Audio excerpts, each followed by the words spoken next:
My wife's scandalous texts were exposed during family dinner when her phone connected to the TV and started displaying his messages with John from yoga. Everyone saw. She panicked. "It's not," I said. "Keep reading." When the next message appeared on the 65-inch screen, 36 male. Never thought technology would be the thing that ended my marriage, but here we are. Sunday dinner. My parents were visiting from out of state, staying with us for the week. My wife Jenna, 34, had been excited about it all month. Wanted to show off this new recipe she'd learned, make the perfect dinner, the whole thing. We'd invited my younger brother and his girlfriend too. Nice family evening. Everything was normal. Good even. Dinner went great. Jenna was happy with how the food turned out. We moved to the living room for coffee and dessert. My dad's telling some long story about his neighbor's boat. Standard dad stuff.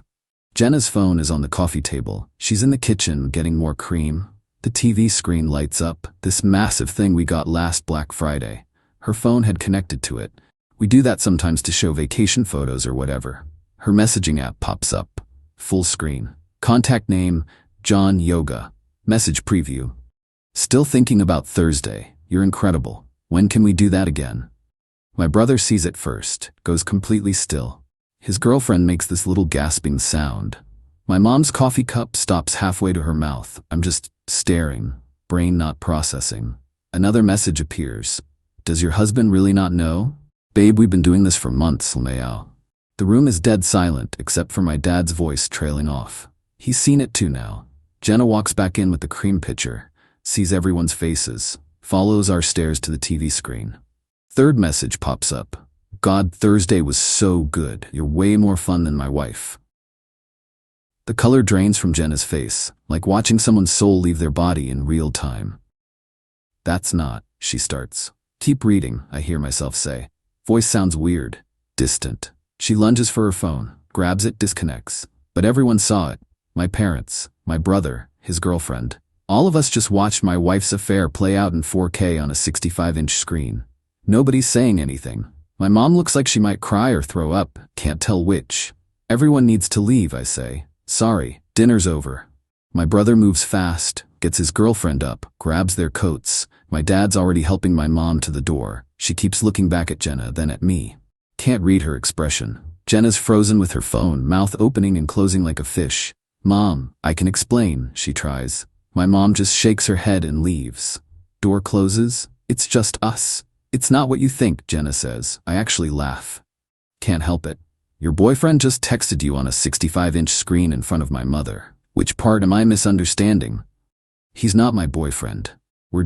He called you babe, mentioned Thursday, said you're more fun than his wife. Want to try again? She switches tactics, gets angry.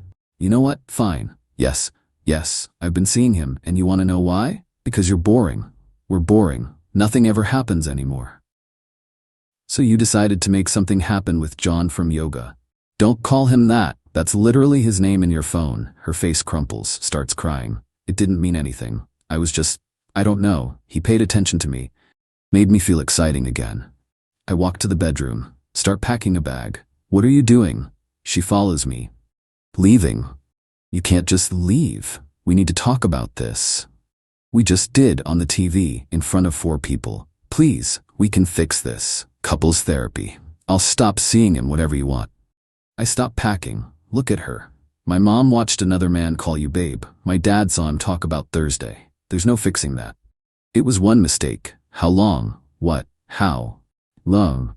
She won't look at me. A few months. I go to the closet, grab her iPad, still logged into her messages, scroll through the conversation with John, yoga. Goes back way further than a few months. You're a liar, I say. Shows her the iPad. This goes back almost a year. Her eyes go wide. You're going through my stuff? Your stuff just played on my TV. I think we're past privacy. Fine, whatever. It's been a while, but it doesn't matter. I love you. I want US.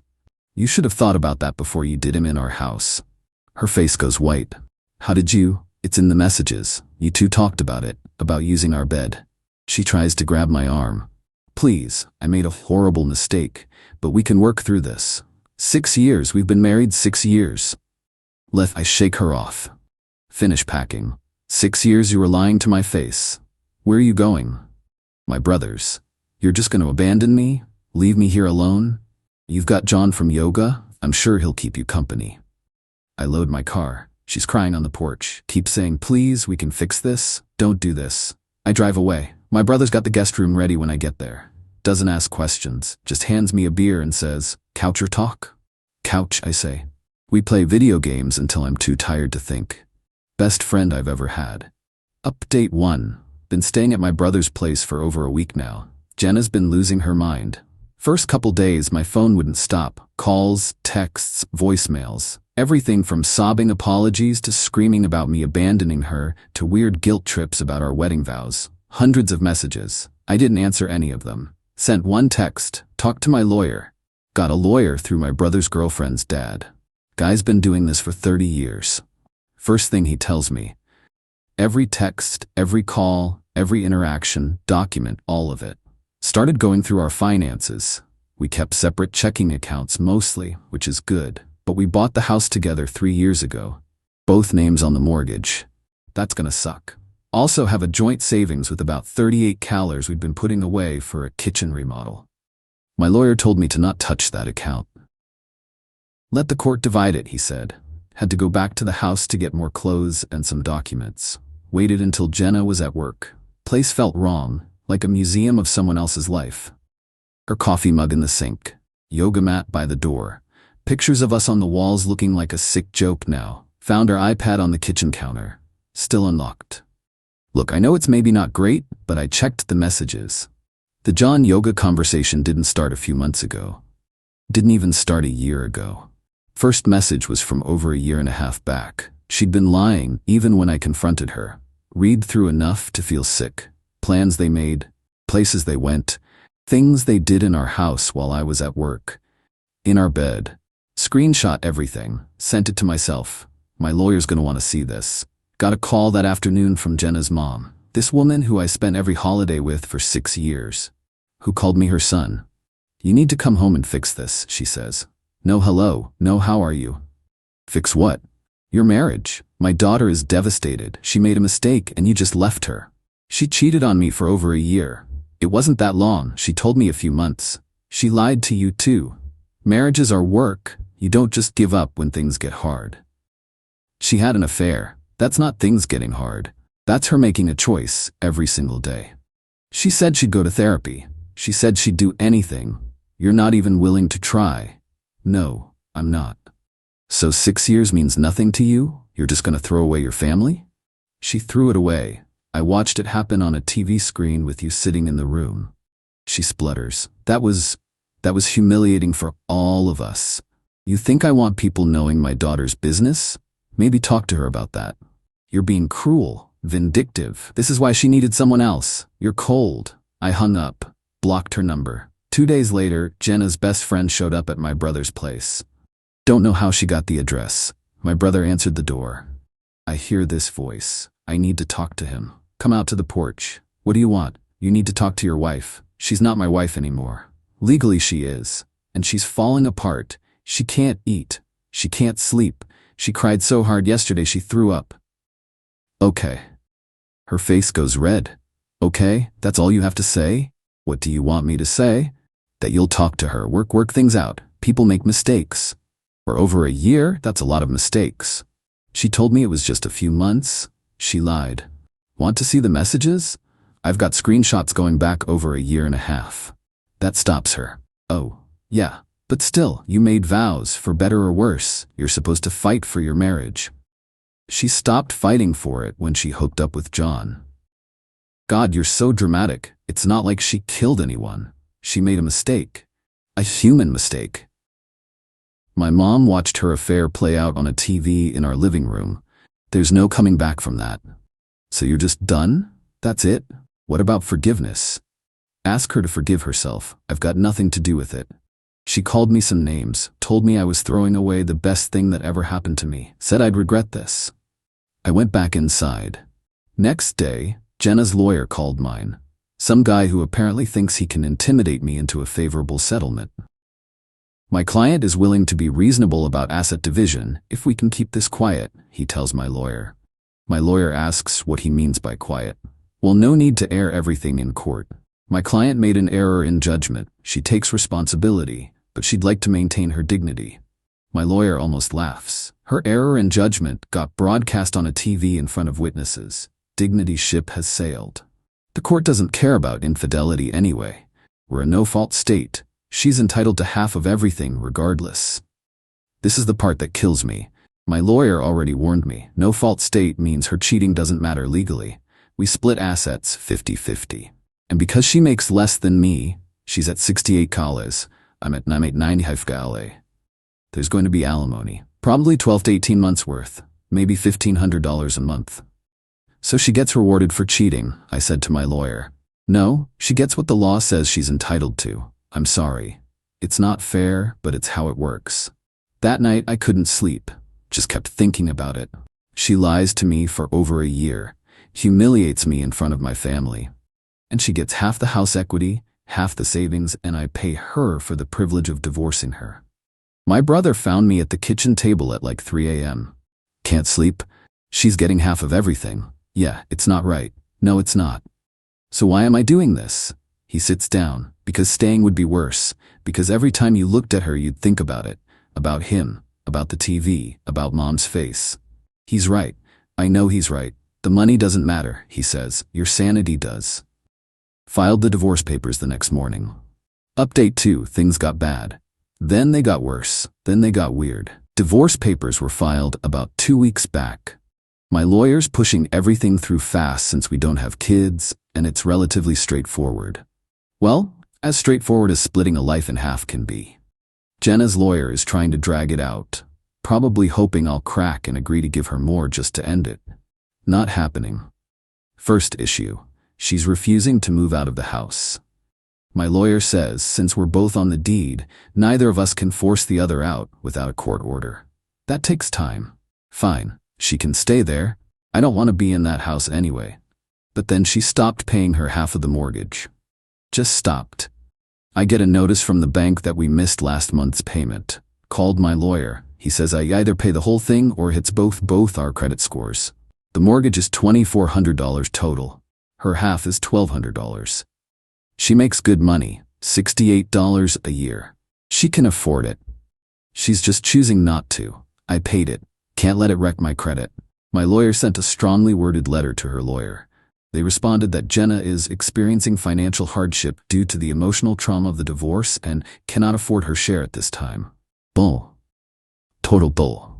Second problem, that joint savings account with 38 Qley, the one my lawyer froze, she's been trying to withdraw from it. Multiple attempts, 1,000 here, 5,000 there. Bank keeps declining it because of the freeze. Her lawyer sends a letter demanding emergency access to marital funds for essential living expenses. Lists out her supposed costs, rent for a new apartment. She's living in our house rent-free, utilities, groceries, therapy sessions, and my personal favorite, wellness expenses for emotional recovery. Wellness expenses. My lawyer's response was beautiful. Basically said, your client is living in the marital home without paying the mortgage she's legally obligated to pay. Her housing costs are $0. Request denied.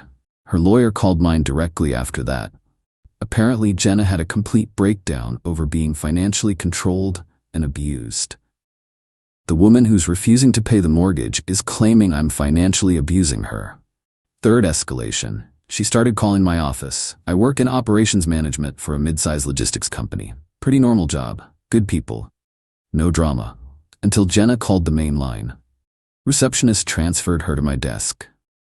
She launches into this crying speech about how I abandoned her, how she's suicidal, how could I be so heartless.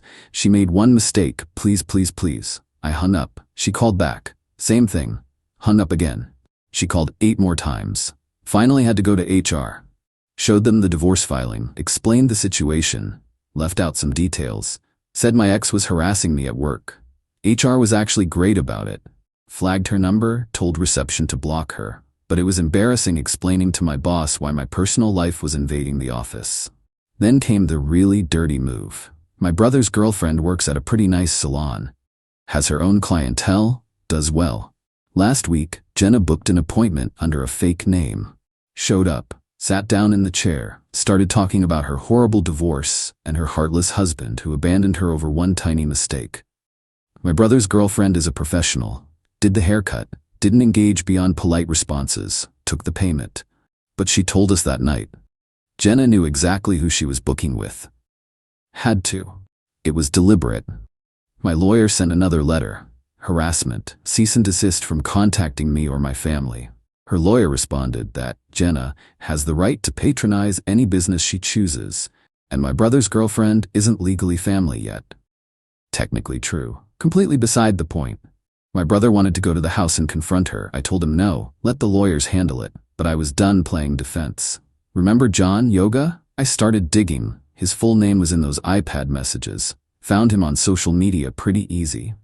John, something 41, married, 2 kids, lots of family photos, happy wife, cute kids, normal suburban life. Guess where all that yoga was happening?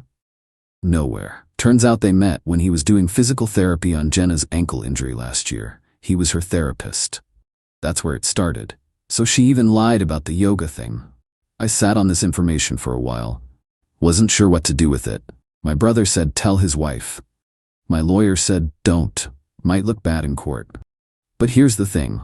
Court's already decided I'm getting screwed. Her cheating doesn't matter legally. I'm losing half the house and paying her alimony either way. So what's the risk? Made a burner email. Sent his wife a short message. I don't know if you're aware, but your husband has been having an affair with Jenna's name for over a year. I'm her husband. Found out recently. Thought you deserved to know. I have proof if you need it. Attached 3 screenshots, nothing graphic, just enough to prove it was real. Sent it. Logged out, deleted the email account. 2 days later, my phone rings, unknown number. Against my better judgment, I answered. You told his wife, Jenna, screaming. Who is this? You ruined his life. She's divorcing him. He might lose his kids. Sounds like consequences. He's going to sue you for harassment, for stalking, for telling his wife the truth. Good luck with that. Why would you do this? It's between us. No, it's between 4 people. I just made sure the 4th person knew. You're evil, vindictive. I made one mistake and you've destroyed everything. You made hundreds of mistakes. Every time you lied, every time you met him, every time you came home and acted normal. She made this sound like a wounded animal, then hung up. Blocked that number. My lawyer called an hour later. Her lawyer sent an emergency letter claiming I'm harassing third parties and interfering with my clients' relationships. What'd you do? My lawyer asked. I told him. He was quiet for a second. Did you threaten anyone? Make anything up? Nope, just send his wife proof of his affair. That's not illegal. Truth is a defense. You're allowed to inform someone their spouse is cheating. That's what I thought. But she's gonna be pissed. She already is. Her lawyer tried to file a motion to hold me in contempt for violating the spirit of the cease and desist letter. My lawyer's response basically said, what cease and desist? Your letter said he can't contact your client. He didn't. He contacted a different person entirely with factual information. No violation. Judge agreed. Motion denied. But the real fallout from telling John's wife, that was just getting started. Final update. Divorce finalized yesterday. Took about 6 weeks total from filing to final decree. Here's how it all shook out. The house, we're selling it. Couldn't agree on who'd buy who out, and honestly I don't want it. Every room has memories I don't want anymore. Listing goes up next week. We've got about $80 in equity after the mortgage is paid off. Split 50-50, so roughly $40 each. Joint savings. The $38 got split down the middle, $19 each. She tried to argue she deserved more for therapy costs and emotional distress. Judge wasn't interested. Alimony, here's the kick in the teeth. I owe her $1,400 a month for 18 months. That's $25,200 total. My lawyer explained its standard calculation based on our income difference and length of marriage. But she's the one who cheated, I said for probably the 100th time. Doesn't matter in this state, I'm sorry. So let's do the math.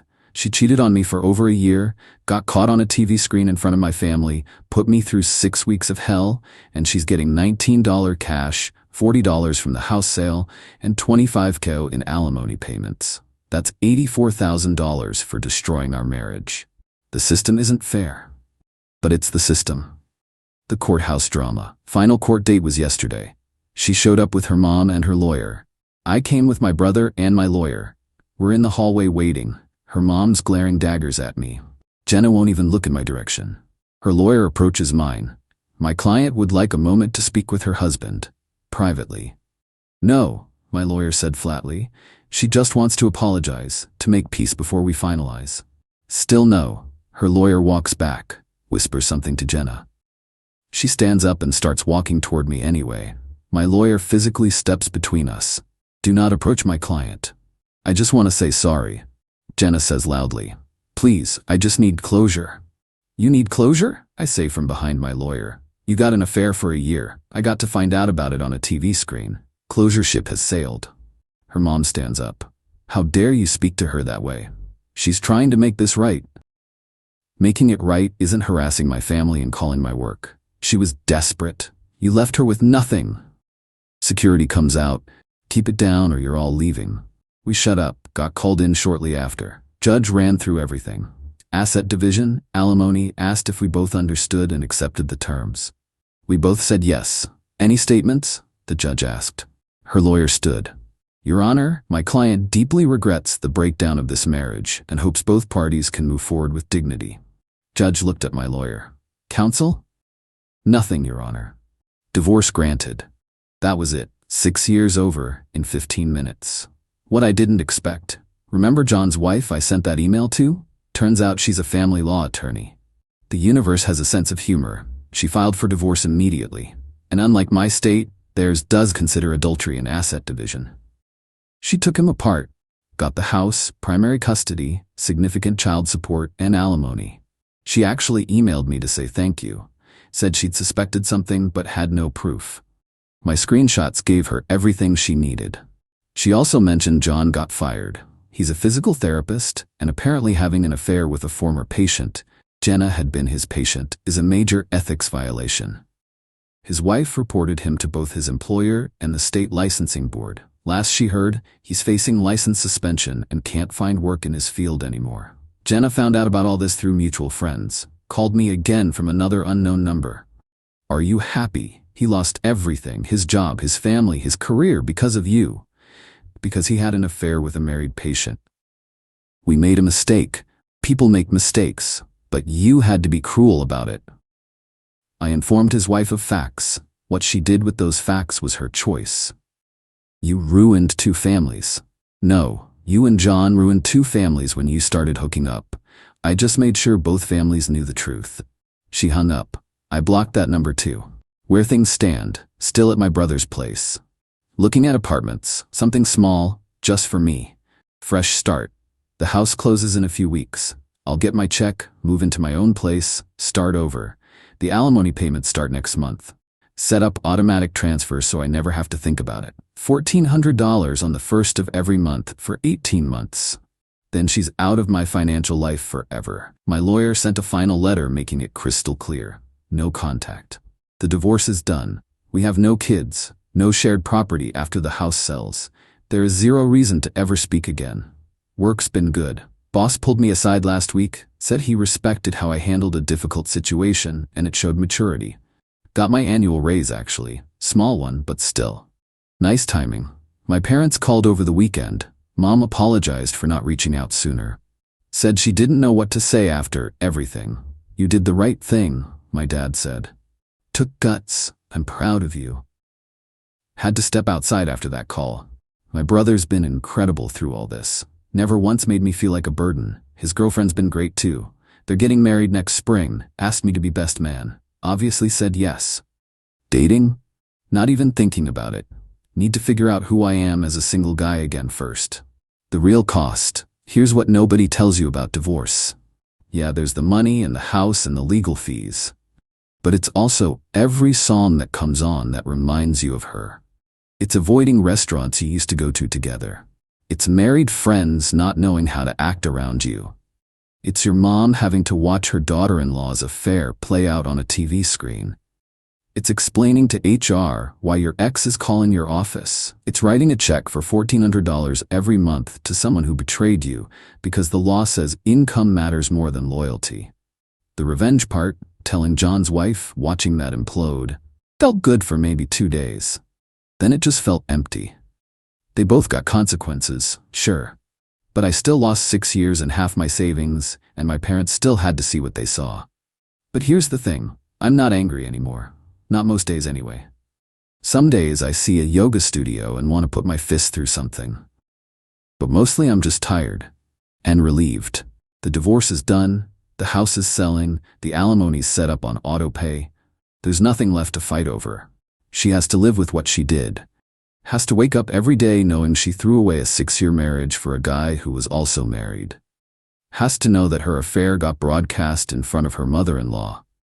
Has to know that everyone, both families, mutual friends, everyone knows exactly what she did. That's not revenge. That's just reality. I don't know what she tells people about why we got divorced. Don't care. Let her spin whatever story helps her sleep. The people who matter know the truth. Final thoughts. To everyone saying I should have fought harder against alimony, fought for the house, fought to make her pay more. I hear you. But fighting costs money. Fighting costs time. Fighting costs your sanity. I wanted out more than I wanted revenge. The system's not fair. She cheated for over a year and got 84 calories anyway. That's infuriating. But dragging this out another 6 months of legal battles to maybe reduce her take by a few thousand? Not worth my mental health. I got what actually mattered. I got out. I got proof. I got her out of my life permanently. She'll cash her checks and pay her rent, and maybe someday realize what she lost. Or maybe she won't.